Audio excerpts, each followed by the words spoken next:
Chiefs take on the Green Bay Packers tonight at Arrowhead. Kickoff is more than 11 hours away, but that is not stopping some fans from firing up their grill. 41 Action News reporter Nick Starling is live with early tailgaters. Never too early, right, Nick?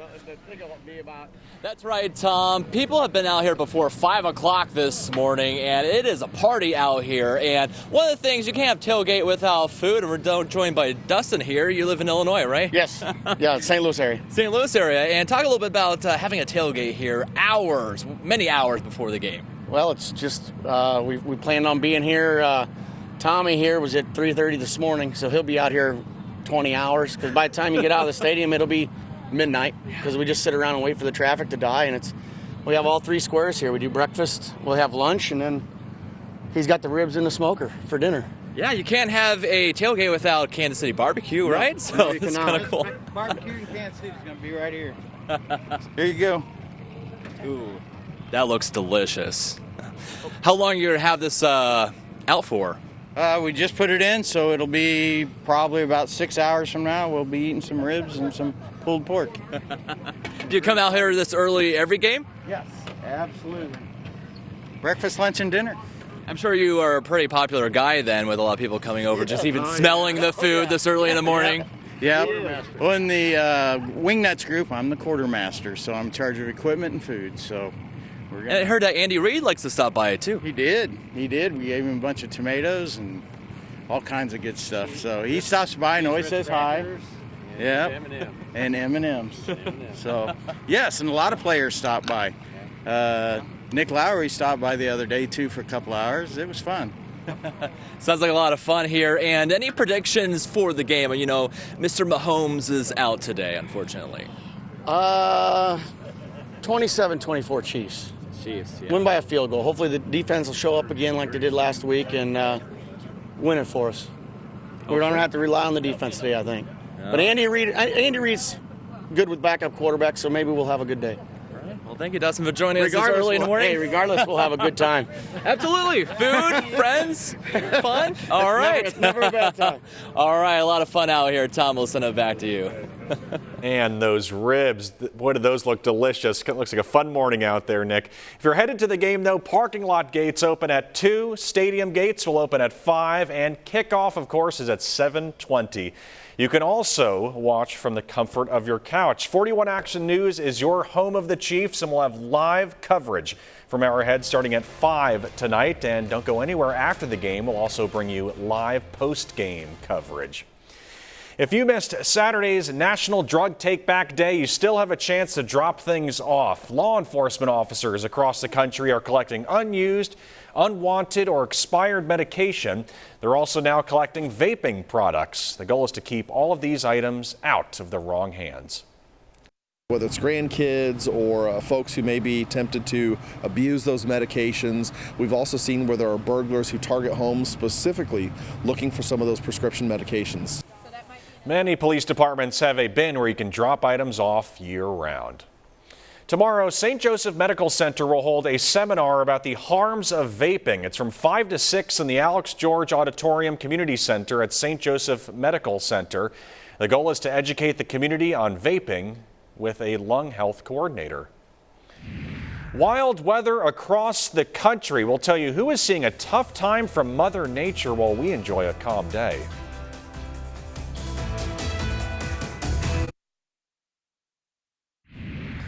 Millions of Americans are enduring weather extremes this weekend. Powerful wind is fueling fires throughout California. An electric company has turned off power in 36 counties to lessen the risk that downed power lines spark more fires. Along the Gulf Coast, the remnants of Tropical Storm Olga brought rain and wind to New Orleans, and a confirmed tornado destroyed homes and brought down trees and power lines in Alabama Friday evening. Let's talk about the weather here, though. A much different story. We just saw Nick outside at the tailgate for the Chiefs. A nice morning we have outside right now. Pretty much perfect fall weather. Chilly to start this morning, so those guys out there now braving it a little bit. It's 40 degrees, and we've got a light wind out of the northwest, but it is going to be getting a lot colder around here. We're going to be talking about snow possibilities coming up.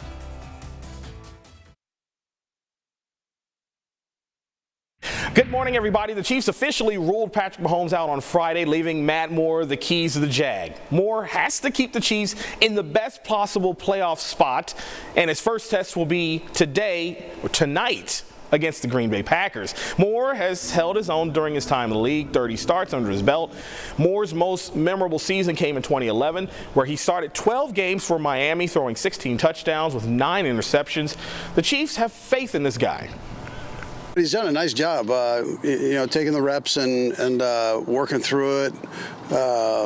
This isn't the first time he's done this. I think he's a professional. He's been playing 10 years, and he know the game. I played against him when he was at Miami, and he beat us, so I have nothing but faith in him and what he's going to do, and he's going to go out there and play great. Well, there was some baseball happening in Kansas City yesterday, not the World Series, nor is it the Royals playing. Haley Lewis fills us in on the events happening out at the Urban Youth Academy. Just because the Royals didn't make it to the playoffs this season doesn't mean that baseball isn't being played right here in Kansas City. The 2019 College World Series champions and the Big 12 tournament champs met Saturday for an exhibition game at the Kansas City MLB Urban Youth Academy. To be able to play a very good team in Oklahoma State is a good thing for our kids, and it's a learning opportunity too. The Royals hosted the game to continue the Academy's mission of empowering Kansas City's youth through baseball. It really helps kids learn what to do and get to the next level. It's cool to see how they play at the next level, and that's what all of our goals are, to just how fast they play. It's amazing. So the stands quickly filled up with not only baseball fans, but hopeful young players watching future big leaguers and college programs they idolize. To get them out here to watch us play is gratifying for the kids, because we talk about this a lot. I mean, they were that age at some point, and they look at these kids and players as if they're bigger than anything. I just kind of like watching how smooth they are and how strong they are.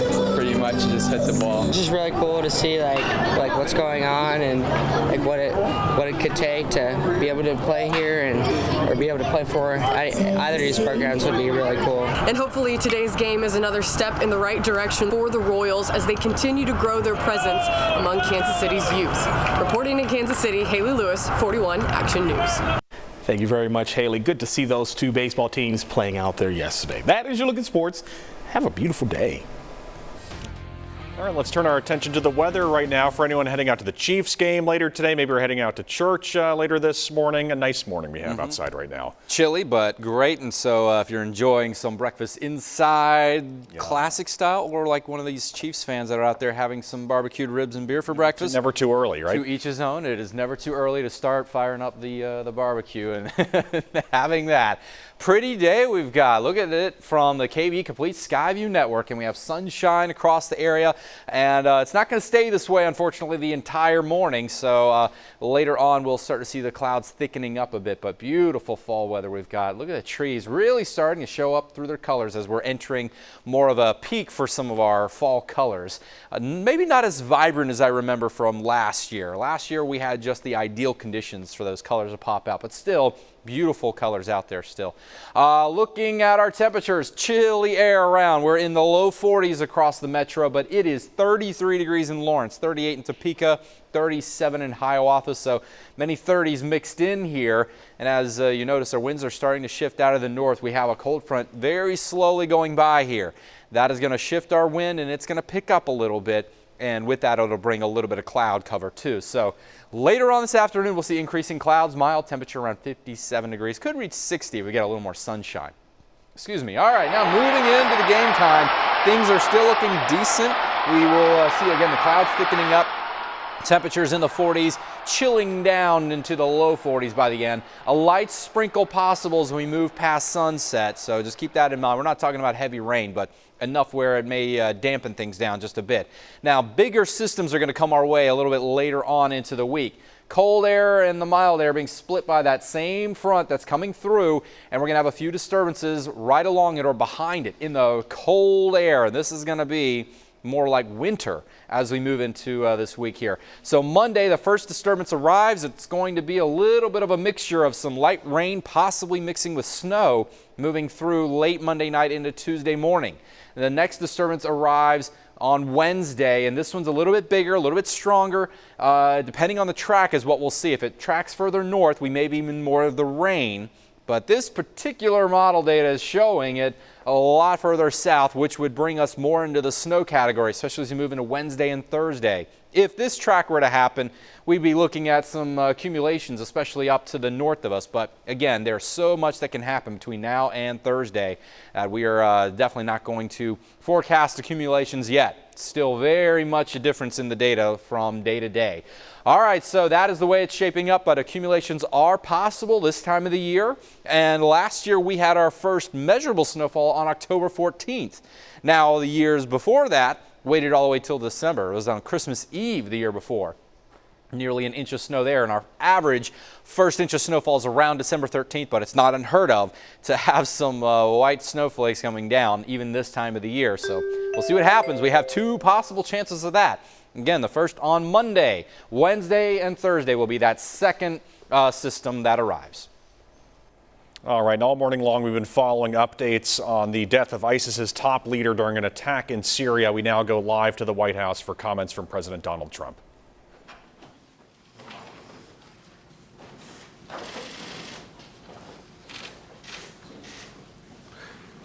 Last night, the United States brought the world's #1 terrorist leader to justice. Abu Bakr al-Baghdadi is dead. He was the founder and leader of ISIS, the most ruthless and violent terror organization anywhere in the world. The United States has been searching for Baghdadi for many years. Capturing or killing Baghdadi has been the top national security priority of my administration. U.S. Special Operations Forces executed a dangerous and daring nighttime raid in northwestern Syria and accomplished their mission in grand style. The U.S. personnel were incredible. I got to watch much of it.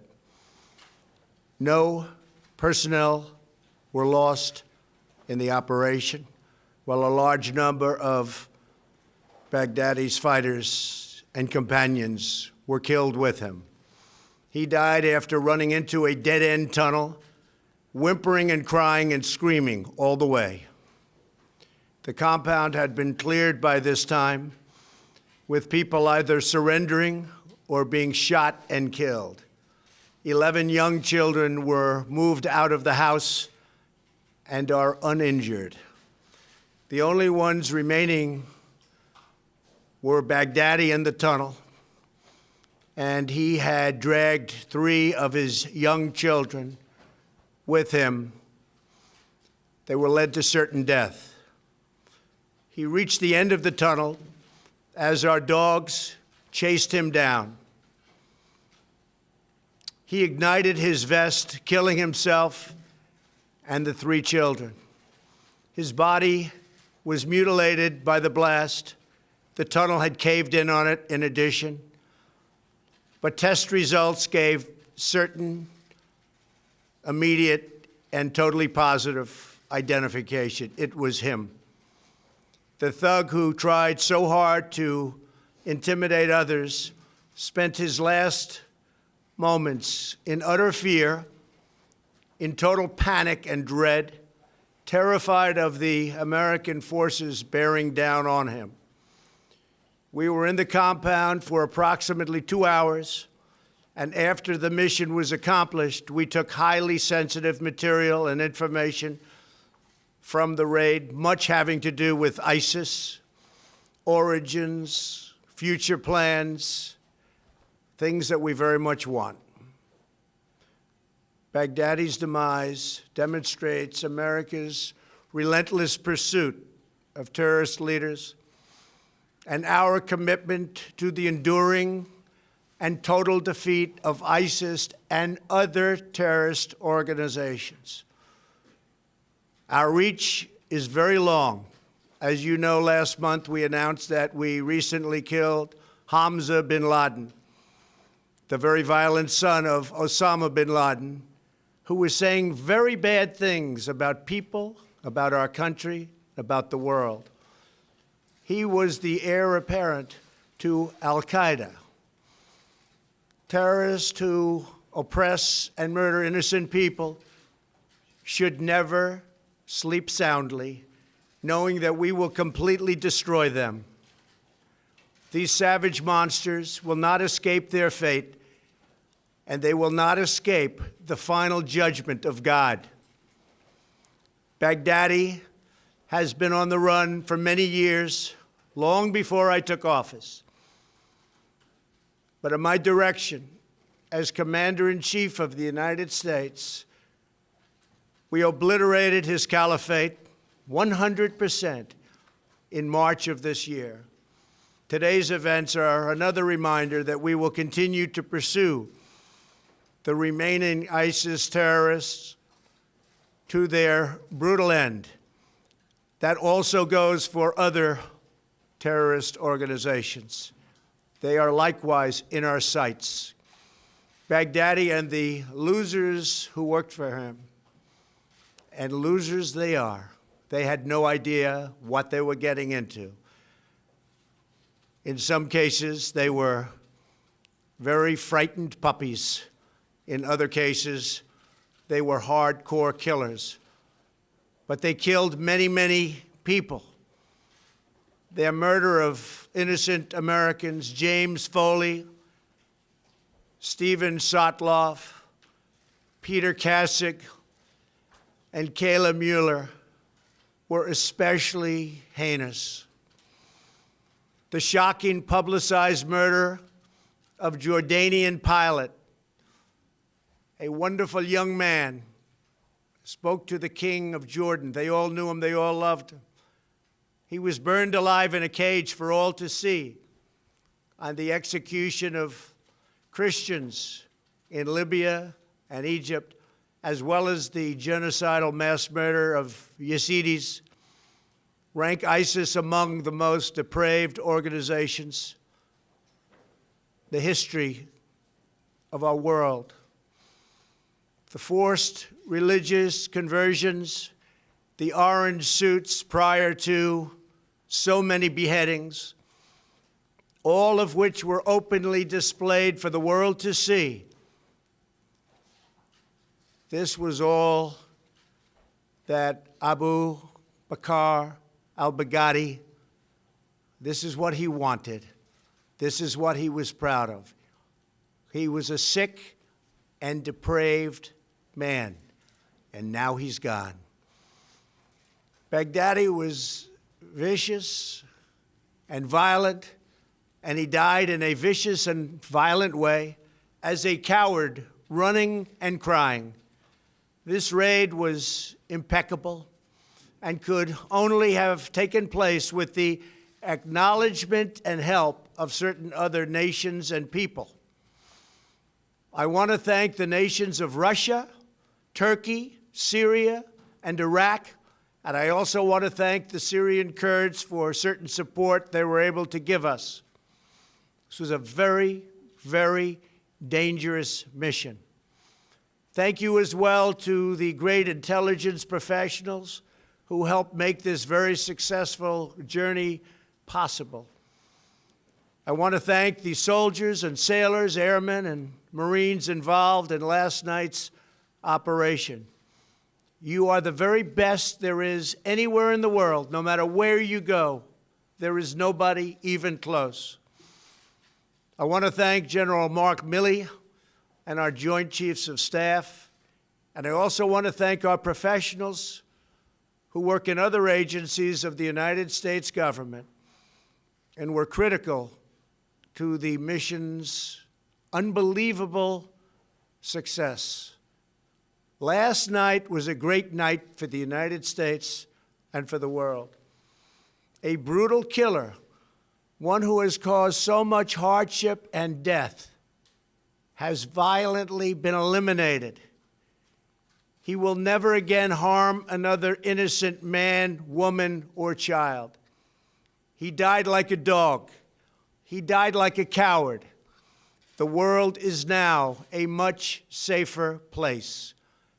God bless America. Thank you. Any questions? When did you first hear about that this was an operation was going to get started? We've had him under surveillance for a couple of weeks.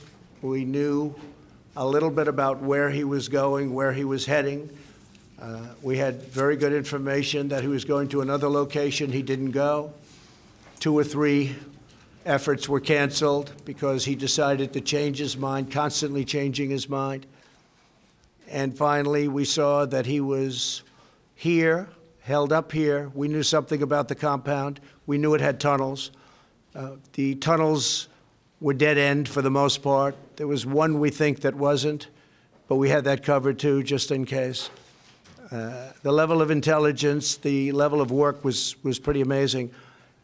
When we landed with 8 helicopters, a large crew of brilliant fighters ran out of those helicopters and blew holes into the side of the building, not wanting to go through the main door because that was booby-trapped.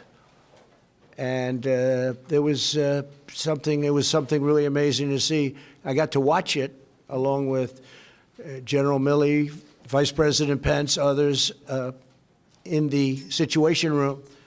And we watched it so clearly. How did you watch this? Well, I don't want to say how, but we had absolutely perfect, as though you were watching a movie.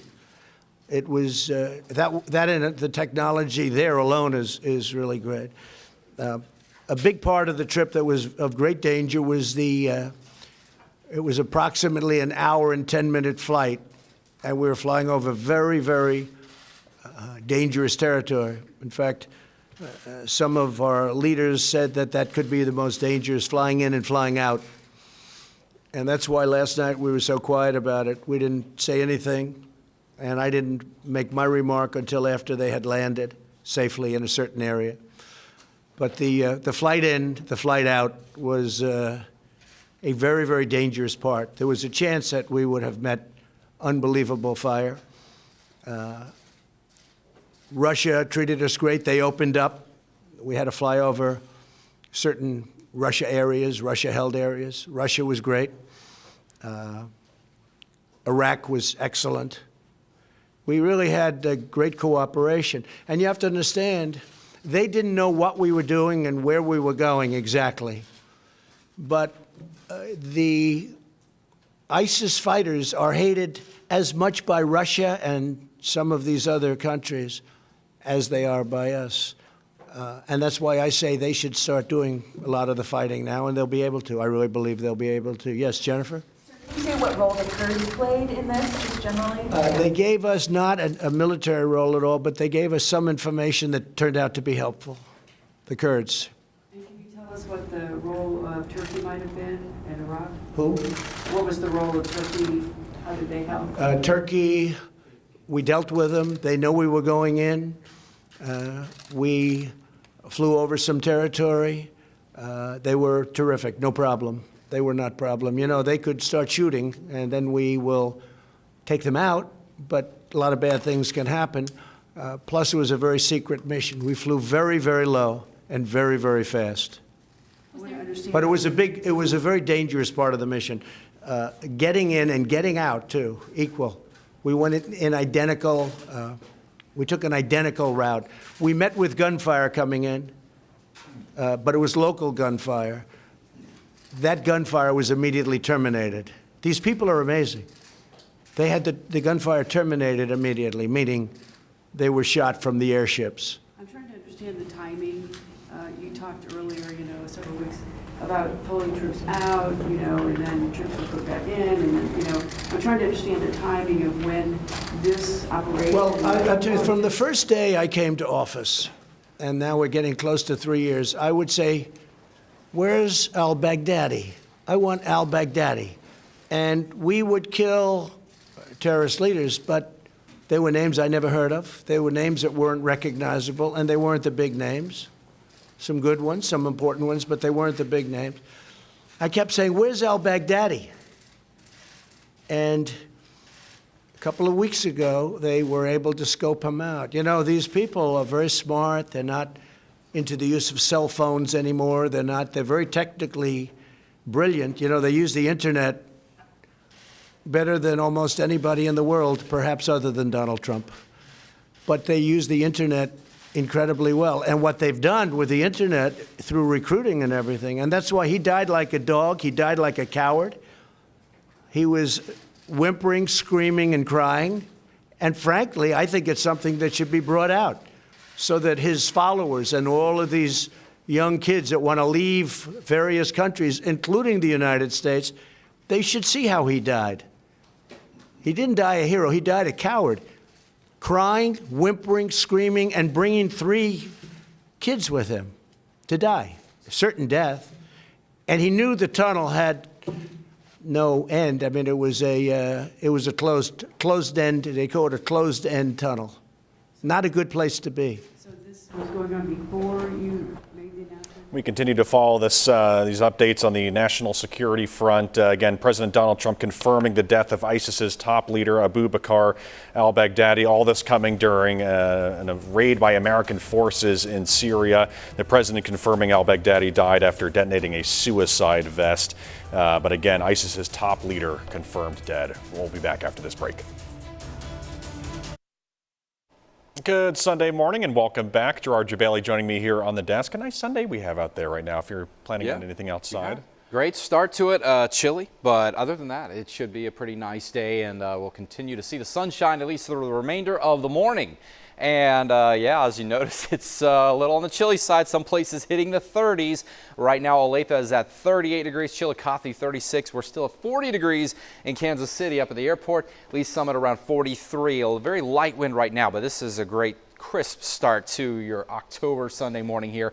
Now later on we will see some things starting to change. The cold front's going through the area basically right now very slowly. Our temperatures will still warm up to around the mid to upper 50s, possibly near 60 degrees, but some clouds will start thickening up as we move past lunchtime into the evening, especially here. And well, I'm sure a lot of you Chiefs fans are expecting to see some nice conditions tonight. Well, we will see some decent weather, but there is a chance of seeing some very light drizzle at times past 7 o'clock here. But once we get into tomorrow, it is going to get even colder. We're tracking a couple disturbances that could bring snow, and we will go over those coming up after the break.